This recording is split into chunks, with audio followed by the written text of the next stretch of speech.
ಇಷ್ಟಪಡ್ತೀನಿ ಅಂದ್ರೆ ಇದು basically MP election and constituency number ಬಂದು 12 ಉತ್ತರ ಕನ್ನಡ ಕಾನ್ಸ್ಟಿಟ್ಯೂಯೆನ್ಸಿ. ಇದಕ್ಕೆ DC ಮೇಡಮ್ ರಿಟರ್ನಿಂಗ್ ಆಫೀಸರ್ ಇರ್ತಾರೆ ಅಂಡ್ ನಾನು ಚುನಾವಣಾ ಸಹಾಯಕ ಚುನಾವಣಾ ಅಧಿಕಾರಿಯಾಗಿ ಗೆಜೆಟ್ ನೋಟಿಫಿಕೇಶನ್ ಆಗಿರುತ್ತೆ ಅಂಡ್ ನನ್ನ ಟೀಮ್ನಲ್ಲಿ ತಹಸೀಲ್ದಾರ್ ಇರ್ತಾರೆ ಅಂಡ್ ಹೊಸದಾಗಿ ನಮ್ಮ ಭಟ್ಕಳ ತಹಸೀಲ್ದಾರ್ ನಾಗರಾಜ್ ನಾಯ್ಕಡ ಅಂತ ಜಾಯ್ನ್ ಆಗಿದ್ದಾರೆ and Honnavar constituency Manki and Mavinakurava ಹೋಬಳಿಗೆ ಸಂಬಂಧಪಟ್ಟಂಗೆ ರವಿರಾಜ್ ದೀಕ್ಷಿತ್ ತಹಸೀಲ್ದಾರ್ ಇದ್ದಾರೆ. ಅದರಲ್ಲಿ 2 ಕಾನ್ಸ್ಟಿಟ್ಯೂನ್ಸಿ ಡಿವೈಡ್ ಆಗುತ್ತೆ. ಸೊ ಅದರಿಂದ ಇಲ್ಲಿನ ಅಸೆಂಬ್ಲಿ ಕಾನ್ಸ್ಟಿಟ್ಯೂನ್ಸಿ ವ್ಯಾಪ್ತಿ ಮಟ್ಟಿಗೆ ಮಾತ್ರ ನಾನು ಸಹಾಯಕ ಚುನಾವಣಾ ಅಧಿಕಾರಿ ಆಗಿರ್ತೀನಿ ಅಂಡ್ ಏನೇ ಇನ್ಫಾರ್ಮೇಶನ್ ಅಂಡ್ ಡಿಸ್ಕ್ರಿಷನ್ ಪ್ರತಿಯೊಂದನ್ನು ರಿಟರ್ನಿಂಗ್ ಆಫೀಸರ್ ಇರುತ್ತೆ. ನಾನು ಈ ಅಸೆಂಬ್ಲಿ ಮಟ್ಟದಲ್ಲಿ ಇನ್ಫಾರ್ಮೇಶನ್ ನಿಮಗೆ ರವಾನೆ ಮಾಡ್ತೀನಿ ಹೊರತು ನಮ್ಮದೇ ಯಾವುದು ಡಿಸಿಷನ್ಸ್ ಇರೋದಿಲ್ಲ. ಪ್ರತಿಯೊಂದು ರಿಟರ್ನಿಂಗ್ ಆಫೀಸರ್ದು ಮೇನ್ ಡಿಸಿಷನ್ಸ್ ಇರುತ್ತೆ.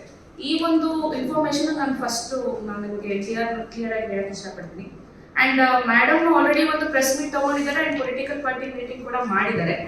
MCC ಪ್ರಿಪ್ರೇಷನ್ಸ್ ಆಗಿರ್ಬೋದು ಅಂಡ್ ಇದರದ್ದು ಹೇಗೆ ನಾವು ಪ್ರಿಪೇರ್ ಆಗಿದ್ದೀವಿ ಮತಗಟ್ಟೆ ವೈಸ್ ಅಂಡ್ ಬೇರೆ ಒಂದು as and when election commission ಏನೇನು ಇನ್ಸ್ಟ್ರಕ್ಷನ್ಸ್ ಬರುತ್ತೆ ಅದ್ರ ಬಗ್ಗೆ ಪ್ರಿಪ್ರೇಷನ್ ಬಗ್ಗೆ ಮೇಡಮ್ ಕೂಡ ಟೈಮ್ ಟು ಟೈಮ್ ಇನ್ಫಾರ್ಮೇಶನ್ ತಲುಪಿಸಿದ್ದಾರೆ. ಅಸೆಂಬ್ಲಿಗೆ ಸಂಬಂಧಪಟ್ಟಂಗೆ ಇಲ್ಲಿನ ಪೊಲಿಟಿಕಲ್ ಪಾರ್ಟೀಸ್ನ ಮುಖ್ಯಸ್ಥರನ್ನ ಕರೆದು ನಾನು ಇನ್ಫಾರ್ಮೇಶನ್ನ ಮೇಡಮ್ ಪರ್ಮಿಷನ್ ಒಂದಿಗೆ ನಾನು ನಿಮಗೆ ರವಾನಿಸ್ತೀನಿ. ಸೊ ಮೊದಲನೇದಾಗಿ ಕರ್ನಾಟಕದಲ್ಲಿ ಓವರ್ ಆಲ್ MP ಎಲೆಕ್ಷನ್ಸ್ ಬಂದು 7 ಫೇಸ್ನಲ್ಲಿ ನಡೆಯುತ್ತೆ. ಕರ್ನಾಟಕಕ್ಕೆ ಸಂಬಂಧಪಟ್ಟಂಗೆ 2 ಫೇಸ್ 2 and 3 ಓವರ್ ಫೇಸ್ನಲ್ಲಿ. ಸೊ ನಮ್ಮ Uttara Kannada constituency number 12ರಲ್ಲಿ 3rd ಫೇಸ್ನಲ್ಲಿ ನಡೆಯುತ್ತೆ. ಅಂದರೆ ಅದರದ್ದು ಟೈಮ್ ಲೈನ್ ಹೇಳ್ಬಿಡ್ತೀನಿ. ಅಧಿಸೂಚನೆ ಹೊರಡಿಸುವ ದಿನಾಂಕ 12/4/2024. ನಾಮಪತ್ರ ಸಲ್ಲಿಸುವ ಕೊನೆಯ ದಿನಾಂಕ 19/4/2024. ನಾಮಪತ್ರ ಪರಿಶೀಲನೆ ಸ್ಕ್ರೂಟಿನಿ ಆಫ್ ನಾಮಿನೇಷನ್ ಪೇಪರ್ಸ್ 20/4/2024. ನಾಮಪತ್ರ ಹಿಂಪಡೆಯಲು ಅಂದರೆ withdrawal of the nominations 22/4/2024. Poll day ಬಂದು ಅಂದರೆ ಮತದಾನದ ದಿನಾಂಕ 7/5/2024. ಮತ ಎಣಿಕೆ ಅದು ಆಲ್ ಓವರ್ ಇಂಡಿಯಾ ಸೇಮ್ ದಿನ ನಡೆಯುತ್ತೆ. ಅದು 4/6/2024. 4th June 2024. ಚುನಾವಣೆ ಮುಕ್ತಾಯಗೊಳ್ಳುವ ದಿನಾಂಕ 6/6/2024.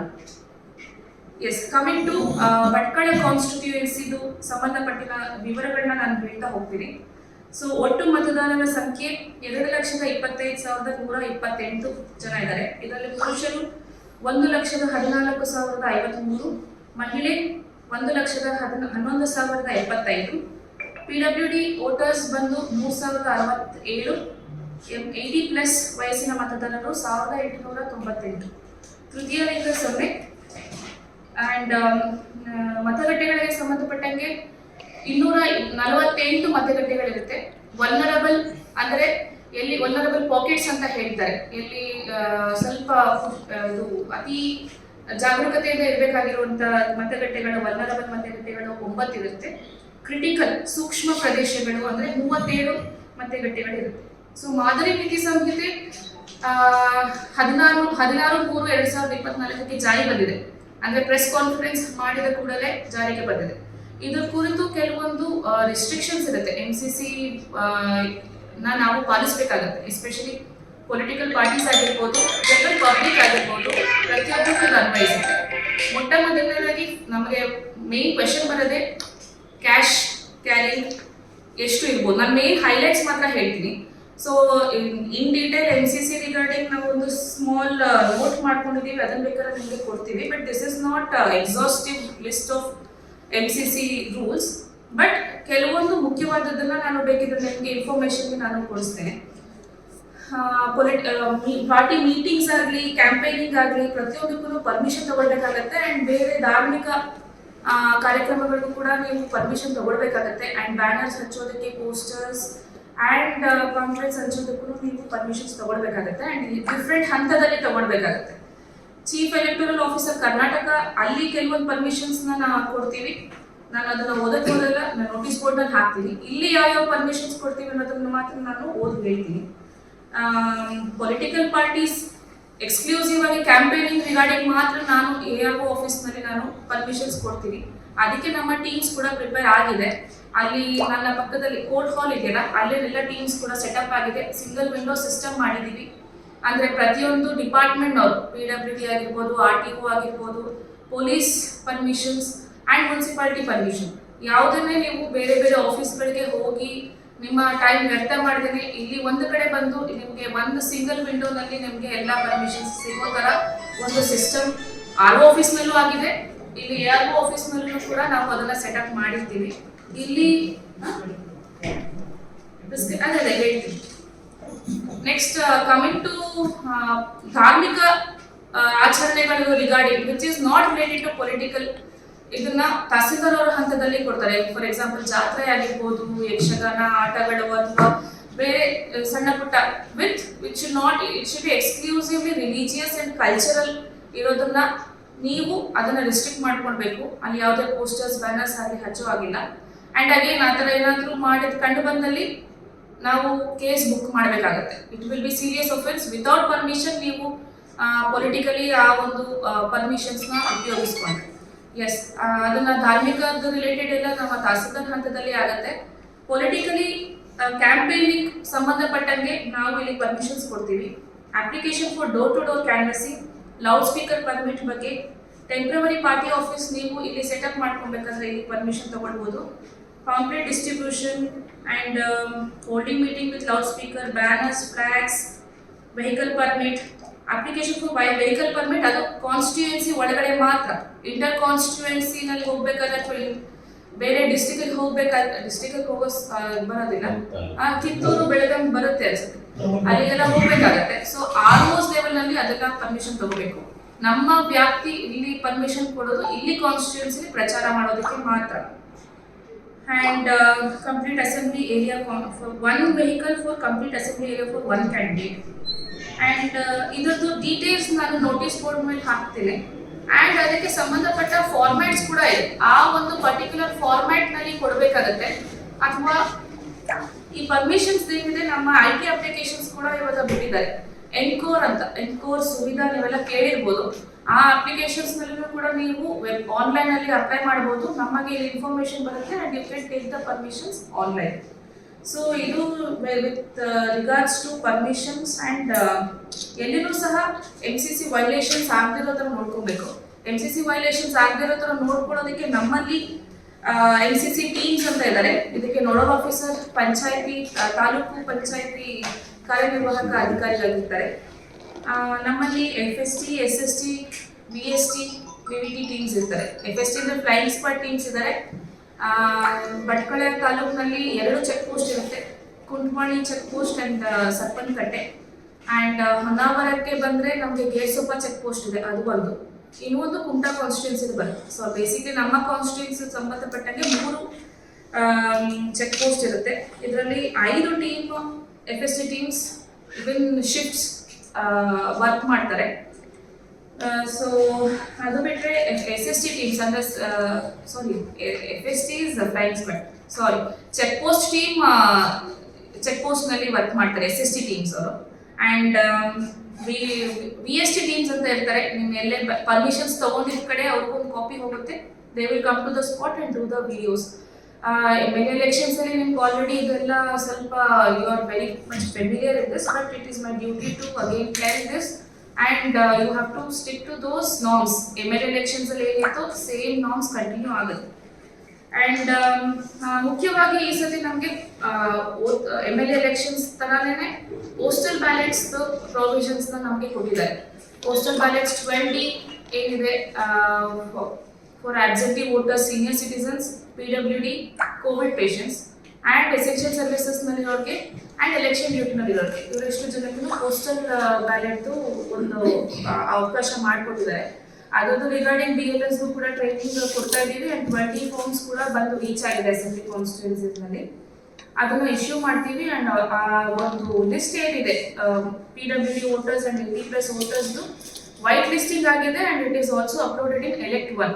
ಪ್ರತಿಯೊಂದು ಸಾಫ್ಟ್ವೇರ್ನಲ್ಲಿ ಆನ್ಲೈನಲ್ಲಿ ಆಗ್ತಿರೋದ್ರಿಂದ ಯಾವುದೂ ಮ್ಯಾನಿಪುಲೇಷನ್ಸ್ಗಾಗಲಿ ಆ್ಯಡ್ ಮಾಡೋದು ಡಿಲೀಷನ್ಸ್ಗೆ ಯಾವುದೂ ಅವಕಾಶ ಇರೋದಿಲ್ಲ. ಆಲ್ರೆಡಿ ವೈಟ್ ಲಿಸ್ಟಿಂಗ್ ಆಗಿ ER1 ಇಂದ ಡೈರೆಕ್ಟ್ ಆಗಿ ತೊಗೊಂಡಿರ್ತಾರೆ. ಸೊ ಆ ಒಂದು ಲಿಸ್ಟ್ನಲ್ಲಿ ಇರೋದೆಲ್ಲರೂ ನಾವು ಆ್ಯಂಡ್ ಈ ಮೂಲಕ I take this platform to request media people ಜನಗಳಿಗೆ ತಲುಪಿಸ್ಬೇಕು ದಟ್ ಆದಷ್ಟು ಮತಗಟ್ಟೆಗೆ ಬಂದು ಮತ ಚಲಾಯಿಸಬೇಕು ಅಂತ. ಯಾಕಂದ್ರೆ ಅದು ಅವ್ರ ಹಕ್ಕು. ಆ ಮತಗಟ್ಟೆನಲ್ಲಿ ಬಂದು ಚಲಾಯಿಸೋದು ಒಂದು ಹಬ್ಬದ ಥರ ಆಚರಿಸ್ಬೇಕು. ಅದು ಅವ್ರ ಜವಾಬ್ದಾರಿ ಅಂತ ತಗೊಂಡು ಮಾಡಬೇಕು. ಬಟ್ ತೀರಾ ಬೆಡ್ ರಿಡನ್ ಪೇಷಂಟ್ಸ್ ಆಗಿರ್ಬೋದು ಅಥವಾ 80+ or 100 ರೀಚ್ ಆಗ್ತಿರೋರು who are not able to walk ಅಂದ್ರೂ ಬಟ್ ಅವ್ರಿಗೂ ವೀಲ್ ಚೇರ್ಸ್ ಫೆಸಿಲಿಟಿ ಆಗಿರ್ಬೋದು, ಪ್ರತಿಯೊಂದು ಫೆಸಿಲಿಟೀಸ್ ನಾವು ಮಾಡ್ಕೊಡ್ತೀವಿ. ಆದಷ್ಟು ಅವ್ರ ಮತಗಟ್ಟೆಗೆ ಬಂದು ವೋಟ್ ಮಾಡಬೇಕು ಅನ್ನೋದನ್ನ ಎಂಕರೇಜ್ ಮಾಡಬೇಕು ಅಂತ ಈ ಮೂಲಕ ನಾನು ಪೊಲಿಟಿಕಲ್ ಪಾರ್ಟೀಸ್ ಕೂಡ ಅದನ್ನೇ ನೀವು ಪ್ರೊಪಗೇಟ್ ಮಾಡಬೇಕು ಆ್ಯಂಡ್ ಮೀಡಿಯಾದವರು ಕೂಡ ಇದನ್ನ ಜನಗಳಿಗೆ ತಲುಪಿಸ್ಬೇಕಾಗುತ್ತೆ. ಸೊ ಇದಲ್ಲದೆ ನಾನು ಆಗಲೇ ಹೇಳಿದಂಗೆ ಪೋರ್ಟಲ್ಸ್ ಹೈಲಿ ಟೆಕ್ನಾಲಜೀಸ್ ಎಲ್ಲ ಇದು ಮಾಡಿದ್ದಾರೆ. ಆ್ಯಂಡ್ ನಮ್ಮಲ್ಲಿ ಮಸ್ಟ್ರಿಂಗ್ ಆ್ಯಂಡ್ ಡಿಮಸ್ಟ್ರಿಂಗ್ ಸೇಮ್ ಪ್ರೀವಿಯಸ್ ನಾವು ಎಲೆಕ್ಷನ್ಸ್ MLA ಎಲೆಕ್ಷನ್ಸ್ ಅಲ್ಲಿ ಯಾವ ತಗೊಂಡಿದ್ವಿ, ಸ್ಟ್ರಾಂಗ್ ರೂಮ್ನ ನಾವು ಗುರು ಸುಧೀಂದ್ರ ಕಾಲೇಜ್ನಲ್ಲಿ ಐಡೆಂಟಿಫೈ ಮಾಡಿದ್ವಿ. ಆ್ಯಂಡ್ ಮಸ್ಟ್ರಿಂಗ್ ಆ್ಯಂಡ್ ಡಿಮಸ್ಟ್ರಿಂಗ್ ಕೂಡ ಅಲ್ಲೇ ಆಗುತ್ತೆ. ಆ್ಯಂಡ್ ಟ್ರೈನಿಂಗ್ ಆನಂದಾಶ್ರಮ ಕಾಲೇಜ್ನಲ್ಲಿ ಆಗುತ್ತೆ. ಇದು ಪೋಲಿಂಗ್ ಪಾರ್ಟೀಸ್ಗೆ 2 ಹಂತದಲ್ಲಿ ನಾವು ಟ್ರೈನಿಂಗ್ ಮಾಡ್ತೀವಿ. ಸೊ ಒಂದು ಹಂತದಲ್ಲಿ ಡಿಸ್ಟ್ರಿಕ್ಟ್ ಲೆವೆಲ್ನಲ್ಲಿ ಆಗುತ್ತೆ, ಇಲ್ಲಿ 2ನೇ ಹಂತದಲ್ಲಿ 2 ಇಲ್ಲೇ ಆಗುತ್ತೆ, 2 ಹಂತದಲ್ಲಿ ಆಗುತ್ತೆ. ಓಕೆ, ಸೊ ಇದು ಟ್ರೈನಿಂಗ್ಗೆ ಸಂಬಂಧಪಟ್ಟಂಗೆ. ಸೊ ಇದನ್ನ ಬಿಟ್ಟು ನಾವು 11 ಮಾದರಿ ಮತಗಟ್ಟೆಗಳನ್ನ ಗುರುತಿಸಬೇಕು ಅಂತ ನಮಗೆ ಇದು ಡೈರೆಕ್ಷನ್ಸ್ ಬಂದಿದೆ. ಅಂದ್ರೆ ಮಹಿಳಾ ಮತಗಟ್ಟೆಗಳ 5, ವಿಶೇಷ ಚೇತನ 2, ಯುವ ಸಿಬ್ಬಂದಿಗಳ ಮತಗಟ್ಟೆ 2 ಮತ್ತು ಮಾದರಿ ಮತಗಟ್ಟೆ 2.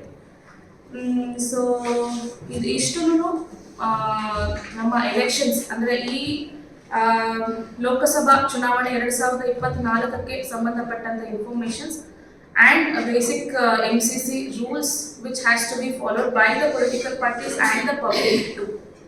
ಮೇನ್ ಆಗಿ ನನಗೆ ಕ್ಯಾಶ್ ನಾನು ಮೆನ್ಷನ್ ಮಾಡಿಲ್ಲ, ಲಿಮಿಟ್ಸ್ ಹೇಳ್ತೀನಿ. So up to 50,000 without any politically related materials, ಅಂದ್ರೆ ಫ್ಲಾಗ್. ಒಬ್ಬ ಮನುಷ್ಯನ ಹತ್ರ 50,000 ಇಟ್ಕೊಂಡಿದ್ದಾನೆ ಅಂದ್ರೆ ತೊಂದರೆ ಇಲ್ಲ, ಜನರಲ್ ಪಬ್ಲಿಕ್. ಬಟ್ ಅದೇ at the same time if he has any flags or any campaigning materials idre that will be seized and case will be booked on the candidate. This should be clear. And more than 50,000 ಮೇಲ್ಪಟ್ಟಿದ್ದು ಯಾರೇ ಆಗಿರಲಿ they should have a record. ಅಂದ್ರೆ ಇವಾಗ bank ಅಲ್ಲಿ draw ಮಾಡಿರ್ತಾರೆ ಅಥವಾ ಏನಾದ್ರೂ business ಸಂಬಂಧಪಟ್ಟಂಗೆ ತಗೊಂಡು ಹೋಗ್ತಿರ್ತಾರೆ, ಕ್ಯಾರಿ ಮಾಡ್ತಿರ್ತಾರೆ, ಅವ್ರಿಗೆ they have to carry the bill with it or supporting documents for the cash. 10 ಲಕ್ಷದವರೆಗೂ ನಮ್ಮ ಸೀಮಿತದಲ್ಲಿರುತ್ತೆ. 10 ಲಕ್ಷದ ಮೇಲ್ಪಟ್ಟದ ಕ್ಯಾಶ್ ಏನೇ ಕ್ಯಾರಿ ಮಾಡಿದ್ರು ಅದು ಸೀಸ್ ಮಾಡ್ತೀವಿ ಅಟ್ ಎನಿ ಕಾಸ್ಟ್. ಆ್ಯಂಡ್ ಅದಕ್ಕೆ ಇನ್ಕಮ್ ಟ್ಯಾಕ್ಸ್ನವರ ಒಂದು ರೂಲ್ಸ್ ಆ್ಯಂಡ್ ರೆಗ್ಯುಲೇಷನ್ಸ್ ಪ್ರಕಾರ ಅದನ್ನ ನೆಕ್ಸ್ಟ್ ಪ್ರೊಸೀಜರ್ನ ಕ್ಯಾರಿ ಫಾರ್ವರ್ಡ್ ಮಾಡ್ತಾರೆ.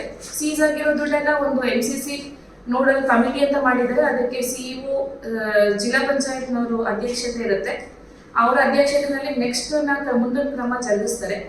ಫ್ಲೈಯಿಂಗ್ ಸ್ಕ್ವಾಡ್ ಟೀಮ್ಸ್ಗೆ ಎಲ್ಲ ನಮ್ಮ SST ಟೀಮ್ಸ್ಗೆ VST ಟೀಮ್ಸ್ಗೆ ಜನರಲ್ ಪಬ್ಲಿಕ್ ಕೂಡ ಸಹಕಾರ ನೀಡಬೇಕು. ಆ್ಯಂಡ್ ಪೊಲಿಟಿಕಲ್ ಪಾರ್ಟೀಸ್ ಆದಷ್ಟು ಅಲ್ಲ they have to stick to the MCC. There is no compromise in that. MCCನ ಫಾಲೋ ಮಾಡೋದ್ರಲ್ಲಿ ಯಾವುದು ಕಾಂಪ್ರಮೈಸ್ ಇರಬಾರ್ದು. ಏನು ರೂಲ್ಸ್ ಅಂಡ್ ರೆಗ್ಯುಲೇಷನ್ಸ್ ತುಂಬಾ ಕ್ಲಿಯರ್ ಆಗಿದೆ. It is in black and white, ಎಲ್ಲೂ ಕನ್ಫ್ಯೂಷನ್ಸ್ ಇಲ್ಲ. ಅನ್ನೋ ಕನ್ಫ್ಯೂಷನ್ಸ್ ಇರಲ್ಲ. ನಾವು ಕನ್ಫ್ಯೂಷನ್ಸ್ ಇದ್ರೆ ನಾವಿರ್ತೀವಿ, ಸಹಾಯಕ ಚುನಾವಣಾಧಿಕಾರಿಗಳ ಟೀಮ್ ಇಲ್ಲಿ ಇರ್ತೀವಿ. And this is the address of the ಸಹಾಯಕ ಚುನಾವಣಾಧಿಕಾರಿಗಳ office. Thank you so much. ಬೇರೆನಾದ್ರೂ ಇದೆಯಾ? ರಿಪೋರ್ಟ್ ಮತ್ತು 3 ಇತ್ತು, ಈಗ 2 ಮಾಡಿದ್ವಿ. ಇಂಟರ್ ಡಿಸ್ಟ್ರಿಕ್ಟ್ ಮಾತ್ರ ಮಾಡ್ಕೊಂಡಿದೀವಿ. ಸಾಗರ ಇಂದ ಕನೆಕ್ಟಿವಿಟಿ ಇದು ಇಂಟರ್ ತಾಲೂಕ್ ಆಗ್ಬಿಡುತ್ತೆ. ಶಿರಾಲಿ ಮತ್ತೆ ಚಂದವರದೂ ಒಂದು ಚೆಕ್ ಪೋಸ್ಟ್ ಕುಮಟಾದಲ್ಲಿ ಚೆಕ್ ಆಗಿ ಬರುತ್ತೆ. ಸೊ ಅವಶ್ಯಕತೆಗೆ ಅನುಗುಣವಾಗಿ ಅಂಡ್ ಮ್ಯಾನ್ ಪವರ್, ಯಾಕಂದ್ರೆ ಓವರ್ ಆಲ್ ಎಲ್ಲ ಡಿಸ್ಟ್ರಿಕ್ಟ್ ಎಲ್ಲ ಡಿಸ್ಟ್ರಿಬ್ಯೂಟ್ ಆಗ್ತಾರೆ. CAPF ಟೀಮ್ಸ್ ಕೂಡ ಬರ್ತಾ ಇದ್ದಾರೆ. ಸೊ ಎಲ್ಲಾನು ನಾವು ರಿಕ್ವೈರ್ಮೆಂಟ್ ಪ್ರಕಾರ ನಾವು ಡಿಸ್ಟ್ರಿಬ್ಯೂಟ್ ಮಾಡ್ತೀವಿ. Totally 5 teams with 14 members. Actually 1 hour ನಲ್ಲಿ 2 members in 12 hours ಶಿಫ್ಟ್ ಮಾಡ್ತಾರೆ. In all places ತಾಲೂಕಿನಲ್ಲಿ, ಇಲ್ಲಿ ತಾಲೂಕಿನಲ್ಲಿ 3 teams ಇರ್ತಾರೆ. 1 hour ನಲ್ಲಿ 2 team ಇರ್ತಾರೆ. Totally there are 14 members. Notice board ಮೇಲೆ ಟೈಮ್ಲೈನ್ ಫಾರ್ಮ್ಸ್ ಯಾವಾಗ ಡಿಸ್ಪ್ಲೇ ಮಾಡಬೇಕು better these points will be circulated to media perspective. Yes, I will circulate. But again and again I'm telling, this is only, I'm representing only RO office. What RO takes the decision is the final in MP elections. I am just the messenger of RO and will be executing the constituency level works. Madam, ಈಗ ಜಾತ್ರೆ ಹೊರತುಪಡಿಸಿ ಬೇರೆ ಕಡೆಯಲ್ಲಿ ಜನ ಸೇರ್ಲಿಕ್ಕೆ ಏನಾದ್ರು restriction ಇದೆಯಾ? Marriages restrictions ಅಂದ್ರೆ ಅಲ್ಲಿ ಯಾವುದೇ ರೀತಿ ಪ್ರಚಾರ ಕೈಗೊಳ್ಳಬಾರದು. ನಮ್ಮ ಫ್ಲೈಯಿಂಗ್ ಸ್ಕ್ವಾಡ್ ಇರ್ತಾರೆ, they will be visiting the spots. So ಅಲ್ಲಿ ಅವ್ರ ಗಮನಕ್ಕೆ ಬಂದ್ರೆ ಮ್ಯಾರೇಜಸ್ ಗೆ ಪರ್ಮಿಷನ್ ನೆಸೆಸಿಟಿ ಇರೋದಿಲ್ಲ, ಅವಶ್ಯಕತೆ. ಇಲ್ಲಿ 2 ಜಾತ್ರೆ ಒಂದು ಹಬ್ಬ ಬರ್ತದೆ, ಒಂದು ಜಾತ್ರೆ ಬರ್ತದೆ. ಈ ಅದ್ರಿಗೆ ಜನ ಸೇರ್ಲಿಕ್ಕೆ ಒಂದು ರೆಸ್ಟ್ರಿಕ್ಷನ್ ಆಗ್ತಿರ ಬಂದು ಆ ಜನ ಸೇರಿದವಾಗ ಈ ಘೋಷಣೆ ಯಾರ್ದಾರು ಫೇವರ್ ಆಗಿ ಕೂಗ್ಬಹುದು ಅಂತ ಇದ್ರಲ್ಲಿ ಏನು ಇದು ಮಾಡ್ತಾ ಇರೋದು. ನಾವು ಅದೇ ವಿಡಿಯೋ ವಿವಿಂಗ್ ಟೀಮ್ಸ್ ಎಲ್ಲ ಇರ್ತಾರೆ. ಜಾತ್ರೆ ದೊಡ್ಡ ಮಟ್ಟದಲ್ಲಿ ಇದ್ರೆ ಯಾವುದೇ ಪ್ರೋಗ್ರಾಮ್ಸ್ ಇದ್ರೂ ಪರ್ಮಿಷನ್ಸ್ ಕೊಟ್ಟಿದ್ದಾಗ ನಾವು VST ಟೀಮ್ಗೆ ಹಾಕ್ತೀವಿ. ಅದು ವಿಡಿಯೋ ಸರ್ವೆಲೆನ್ಸ್ ಟೀಮ್ಸ್ ಅಲ್ಲಿ ಸ್ಪಾಟ್ ಒಂದ್ಸತಿ ವಿಸಿಟ್ ಮಾಡೇ ಮಾಡ್ತಾರೆ, ವಿಡಿಯೋಗ್ರಫಿ ಮಾಡ್ತಾರೆ. ಆ ತರ ಗಮನಕ್ಕೆ ಬಂದ್ರೆ ಪರ್ಮಿಷನ್ಸ್ ತಗೊಳ್ಬೇಕಾದ್ರೆ ಕಟ್ಔಟ್ ಹಾಕೋದಕ್ಕೂ ಪರ್ಮಿಷನ್ಸ್ ಇದೆ. ಅಪ್ಲಿಕೇಶನ್ ಹಾಕಿ ನಮ್ಮಲ್ಲಿ ARO ಆಫೀಸ್ ನಲ್ಲಿ ತಗೊಳ್ಬೇಕು. Anything related to political campaigning materials or ಇದು ಪಬ್ಲಿಕೇಶನ್ಸ್ ಏನಿದ್ರೆ ನೀವು ಇದು ತಗೊಳ್ಬೇಕು. ಅಂಡ್ ಅದರಲ್ಲಿ ಕಂಟೆಂಟ್ ಕೂಡ ಯಾವುದೇ ವಿರುದ್ಧವಾಗಿ ಪ್ರೈವೇಟ್ ಆಗಿ ನೀವು ಹೇಟ್ ಮೆಸೇಜಸ್ ನೆಲ್ಲ ಕಳಿಸಬಾರ್ದು. ಆ MC ಮೀಡಿಯಾ ಸರ್ಟಿಫಿಕೇಶನ್ ನೀವು RO ಆಫೀಸ್ ನಲ್ಲಿ ತಗೊಳ್ಬೇಕಾಗುತ್ತೆ. MCMC ಟೀಮ್ ಕೂಡ ಇದೆ. Media certification, it will be taluk like if you No. Media certification will be at the district level. Facebook WhatsApp ಬಗ್ಗೆ ಪರ್ಮಿಷನ್ಸ್ ನಾವು ಅದೇ media certification, social media certification ಎಲ್ಲ district level ಅಲ್ಲ, MCMC district level ಅಲ್ಲೇ ಇರುತ್ತೆ. ಯಾವತ್ತೂ I think MLA elections district level ನಲ್ಲೇ ಇತ್ತು. ತಾಲೂಕ್ ಲೆವೆಲ್ ಅಲ್ಲಿ ಬರೀ ಪೋಸ್ಟರ್ಸ್ ಎಷ್ಟು ನಂಬರ್ಸ್ ವಿತ್ ಅನೆಕ್ಷನ್ಸ್ ಕೊಡ್ತಾರೆ. ಯಾರ ಪ್ರಿಂಟಿಂಗ್ ಪ್ರೆಸ್ ಇಂದ ಕೊಡ್ತಿದೀವಿ ಅನ್ನೋದನ್ನು ಕೂಡ ನೀವು ಮೆನ್ಷನ್ ಮಾಡಿ ಕೊಡಬೇಕು. New voters joining accept for RO change ಆಗಿದ್ದಾರೆ ಅಂಡ್ ARO ನಾನಲ್ಲ. ನ್ಯೂ ವೋಟರ್ಸ್ ಜಾಯಿನಿಂಗ್ 9ನೇ ತಾರೀಕು ತನಕ ಇದೆ ಅಲ್ವಾ? ಎಸ್, ನಾನು ಎಕ್ಸಾಕ್ಟ್ ಡೇಟ್ ಹೇಳ್ತೀನಿ. ಯಾಕಂದ್ರೆ ನಿನ್ನೆ ಸರ್ಕ್ಯುಲರ್ ಬಂದಿದೆ, ಅದು ಟೈಮ್ ಆಯ್ತು. ಅದನ್ನ